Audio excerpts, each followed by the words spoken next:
Hi again, everyone. Welcome back to another episode of Real American History. I'm your host, Tess Evans, public historian. And today I'm going to talk a little bit about slavery in early America, mostly throughout the 16 and 1700s. But a little bit of background first. So we know that the English settled in Virginia with the desire to establish another wealthy empire. They actually thought that by trading with the native peoples and discovering gold and silver would achieve their goals. But that didn't exactly happen. Instead, they figured out that if they were to survive collectively, the colonists would actually have to use the land as their source of profit and survival. In the 1610s and 20s, the colonists began forcibly taking land from natives to adopt what was known as a plantation model that the Spanish and the Portuguese had established in Brazil and the Caribbean in the form of sugar plantations. And they used slaves from Africa as their laborers, although this took a while.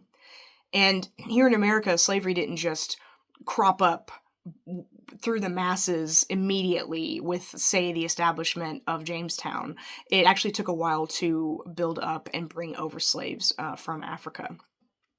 And at first, Native Americans here were enslaved. And there was an instance in South Carolina where they made up around a quarter of that colony's enslaved workforce by the first decade of the 18th century. But the natives weren't farmers. They weren't used to any type of agricultural work. And so they traded with the colonists. And because of that, the colonists decided not to use them as their continued bulk workforce on their plantations. But of course, they still warred against them and took over their land. Now, there was a model called indentured servitude, which was actually a British model that was acquired over here in America. And these indentured servants came here to work for 5 or 6 years or so, maybe more, maybe less, and then would be granted their freedom after they worked off their contract. And since the colonists discovered that tobacco grew exceptionally well in Virginia, these servants were put into the fields to cultivate tobacco.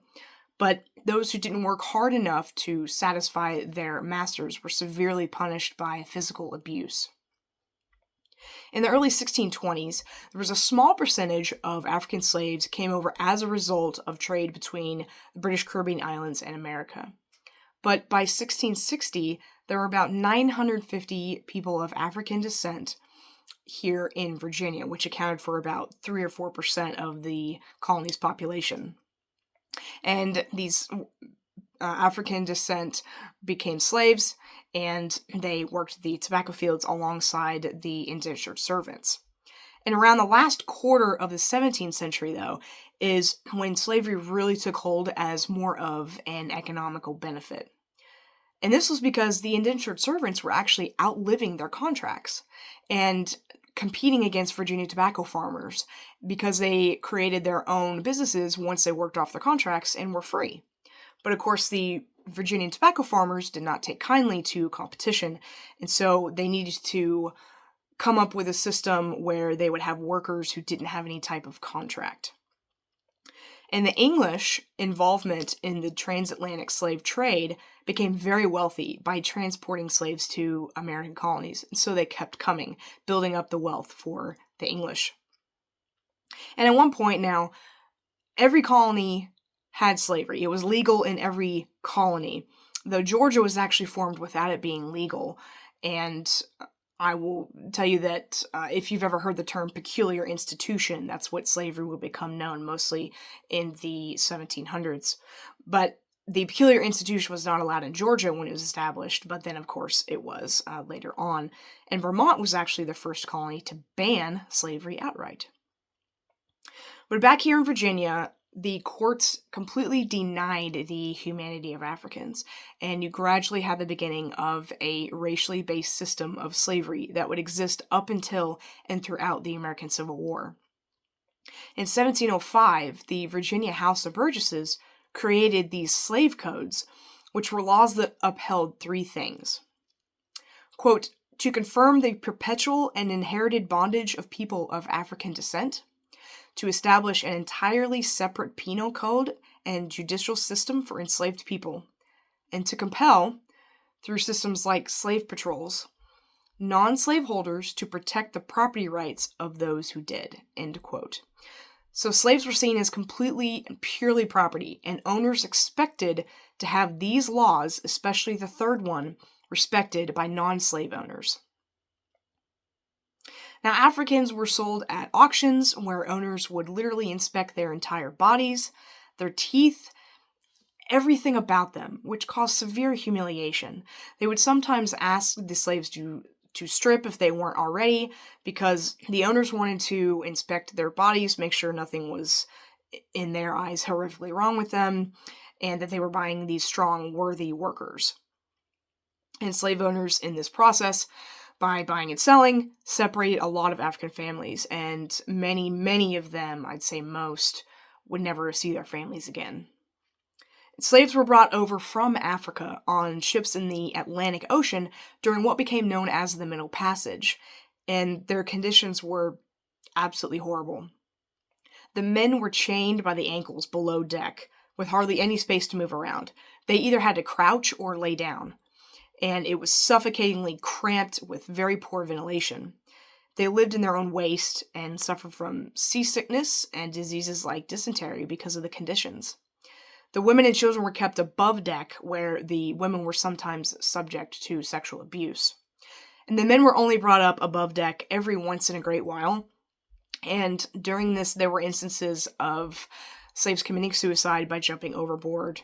And as far as insurrections go, there were few that happened by the aid of the female slaves actually smuggling in weapons. And a few were successful in actually taking over the crews and captain, steering the ship back to Africa, and some of them actually made it back home. But most insurrections were quelled by literally just murdering the revolting slave or slaves. And ship captains were actually so worried about insurrections that they bought insurrection insurance, but they abused the system. There were instances of captains and crews becoming worried that the sick slaves would spread their diseases to them, and so they would just throw the sick overboard and claim payment from them from the insurance companies. And the captains and crews completely got away with this. Now, as far as revolts go, in 1712, there were 2 slaves that led a revolt in New York, ending with fires and 9 white men dead. There was another revolt that happened in South Carolina in 1739, where 20 white men were killed and around 6 plantations were burned. And most of the slaves from this revolt were executed or sold. But there were tons of other revolts that took place in early America, and unfortunately some slaves were made examples of by their owners. When they were killed for revolting, they were beheaded, and their heads were put on spikes and poles as warnings to any other slave thinking about revolting or trying to run away. There's actually a story about the Whitney Plantation in Louisiana that I have a link to in the description that you all should check out. I also have a bunch of other resources and information and links for further reading on this subject. But that's it for this episode. I will be back with more soon. And if you all have any questions, comments, or concerns, or an idea for a future episode, just shoot me an email at realahistory@gmail.com. And also be sure to subscribe. I'll be back with more soon. Take care. Bye-bye.